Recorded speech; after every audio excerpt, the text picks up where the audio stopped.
Alright guys, magandang umaga po sa ating lahat. Ayan, gusto ko lang share sa inyo guys yung bago nating side mirror. Ayan, yung brand na ito guys is Legit Moto. Ayan, bali binili natin to guys sa Shopee. At meron din silang shop sa TikTok. Yung store nila, yung pangalan ng store nila guys is Speed Moto.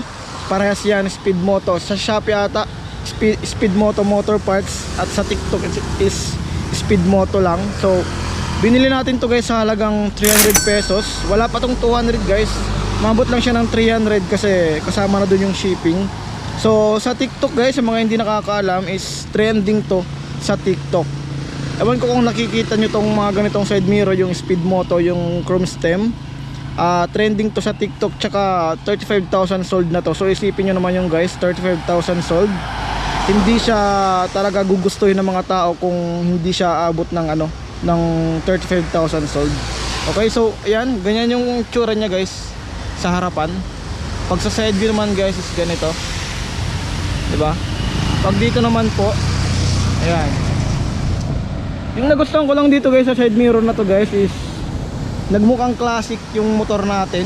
Siguro mas babagay yung ganitong side mirror pag sa mga Fascio, sa mga Genio, sa mga Giorno, yung mga ganyang yung mga ganyang motor. Pero sinubukan lang natin kung babagay siya dito sa motor natin. Pero ayan, bumagay naman siya. Tsaka sa TikTok, yung mga nagtitrending na ganitong side mirror, yung Legit Moto, yung chrome stem is karamihan mga Honda Click yung motor na sa mga bumibili nito, di ba? Yan, isa sa mga nagustuhan ko yan, yung classic style nitong side mirror na to. Tapos sa mga nagtatanong pala guys kung hinuhuli ba to ng mga LTO or ng mga HPG or ng mga traffic enforcer, marami nagsasabi guys sa TikTok is hindi daw po siya hinuhuli. Kasi kung mapapansin nyo, ayan, 4 fingers siya guys. Para nga siyang 5 fingers eh. Ayan o, mukha kasi siyang stock guys. Yung pinagkaiba lang niya is pabilog yung dito. Chrome stem, hindi siya hinuhuli pagdating sa LTO, sa SPG, sa mga traffic enforcer kasi malapad po siya. Okay? Yan, yan yung itsura niya guys. Tsaka non-graded to guys ha. Ibig sabihin wala tong grado. Kung ano yung nakikita nyo dito, standard lang yan. Hindi siya malapit, hindi siya malayo, standard lang. Tsaka isa sa mga nagustuhan ko dito guys, kasi pag ako nakaupo dito sa ganyang position, pag na ako yung nagda-drive na, klarong klaro ko yung dito sa likuran, kahit dito klarong klaro.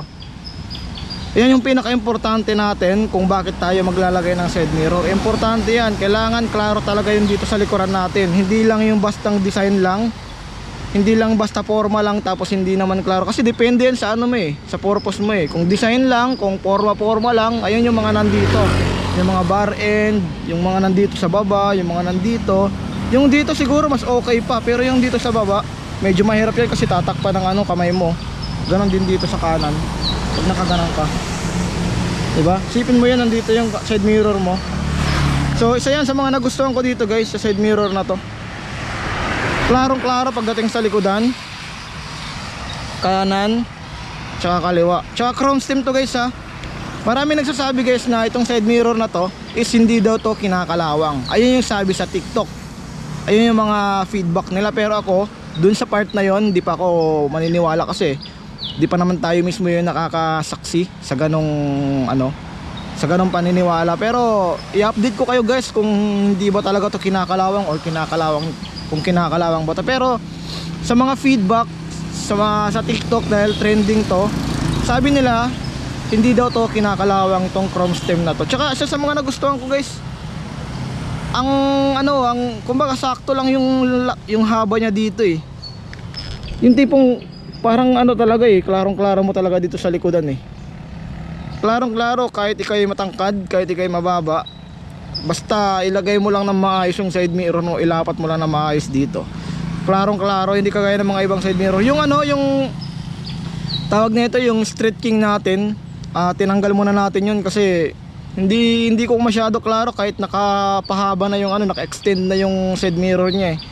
Hindi ko masyadong kita. Although maporma siya, goods siya, bagay siya dito sa motor natin, pero Yun lang, yung pinaka ano ko doon, pinaka negative feedback ko doon is hindi ko masyadong klaro dito sa likodan. So gusto ko kasi pag ako naglagay ng side mirror is may pakinabang talaga, hindi lang sa forma. Yan ay para sa akin lang naman, di ba? Ito mukhang classic yung design niya. Siguro marami nagsasabi guys na ano, marami nagsasabi na bumabagay ito pag naka CNC ka. Yung dito, yung end bar na parang ganito. Pero CNC siya. Tapos yung silver na brake lever, babagay siguro to pag ganun yung mga accessories natin, di ba? So yan guys, ayan. Yung tindigan niya, ayan. Dito. Yan yung tindigan niya, oh. Di ba? Kaya sa mga ano guys, sa mga nagkakagusto dito sa ganitong style, sa ganitong forma, sa ganitong itsura na side mirror, ayan, kung nakikita nyo sa screen, ayan yung shop nila, Speedmoto. Sa Shopee, sa TikTok, Speedmoto rin. 35,000 sold na sila. So pwede kayong magsaliksik doon. Yung brand na ito guys is Legit Moto. Try nyo tignan sa TikTok, makikita nyo na totoo yung sinasabi ko na trending talaga to sa TikTok, yung ganitong side mirror na to. Meron silang ano guys, pipili lang kayo kung chrome stem yung gusto nyo or black stem yung gusto nyo, depende lang. Bali 10mm ata to eh, yung bolt nya. Tapos may takip siya guys, hindi talaga siya kakalawangin kung sakaling kinakalawang to. Siguro kakalawangin to matagal-tagal pa, diba? Kumbaga kung kinakalawang talaga to, matagal pa to bago kalawangin kasi natatakpan siya eh, di ba? Tsaka rubber to guys, kung tinatanong nyo, di ba?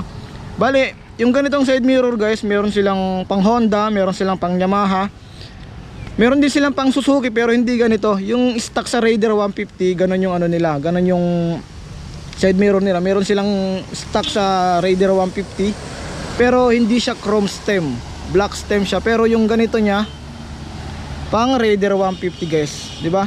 Kaya sa mga gustong bumili ng ganun din pagdating sa mga ano, pagdating sa mga Raider 150, pwede kayong magsaliksik dun sa ano, sa shop na yan, yung Speedmoto. Ayan, kung nakita niyo sa screen, diyan natin yan binili guys. Pero kung ito yung gusto nyo, meron tong chrome stem, meron tong black stem, di ba? Yan, yan tindigan niya. Ulitin ko guys, kung tinatanong nyo yung chrome stem na to kung kinakalawang, i-update ko kayo guys pag siguro mga ilang buwan, kasi mga weeks pa lang to sa atin eh. Hindi ko pa masyadong ano to para sabihin sa'yo na hindi talaga siya kinakalawang. Pero sa ngayon, magto 2 weeks na siya, wala pa namang bakat kung kinakalawang siya, diba? So yun guys, yun naman po yung video natin ngayon. Sinare ko lang sa inyo yung bago nating side mirror. I-update ko na lang kayo guys kung kinakalawang to or hindi. Siguro mga ilang buwan update ko kayo. Okay? So yun guys, maraming salamat po sa inyong panonood. See you in my next vlog. At ride safe po sa ating lahat. Peace out guys.